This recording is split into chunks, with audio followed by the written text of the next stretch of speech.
هل نسيت أيها الإنسان بأنك ستقف بين يدي الله، وسيأتي اليوم اللي تفارق فيه هذا المنصب اللي أنت فيه، اللي ظننت فيه موظفينك، ستفارقه في يوم من الأيام وستقف بين يدي الله عز وجل. مسكين، هذا المنصب اللي أنت فيه هذا كرسي يدور، سبقك إليه مدراء وسيأتي بعدك مدراء. احرص على أن تذهب وليس في عنقك مظلمة لأحد، وليس على ظهرك أوزار هؤلاء الموظفين. اتقوا الله عز وجل في الناس، ولا تغرنكم الحياة الدنيا ولا يغرنكم بالله الغرور، ولا ترون بأن والله أنتم يعني في نعمة وفي تشوفون الله عز وجل يمهل ولا يهمل.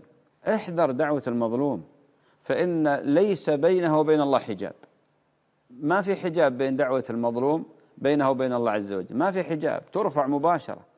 الإنسان لما يظلم كيف يعني يتحطم وكيف يعني يحبط، أنا أعرف هذا الشيء، لكن مع ذلك هنا امتحان للإنسان، خاصة الموظف يمتحن ويختبر. أد الحق الذي عليك لأنك تأخذ راتب، وهذا راتب يجب أن يكون حلال، واسأل الله تعالى حقك. فما تدري أيها المظلوم أو المظلومة، لعل الله عز وجل أراد خيرا، أخذ منك هنا ليعطيك أشياء هناك، وما يعطيه الله أفضل مما يعطيه البشر.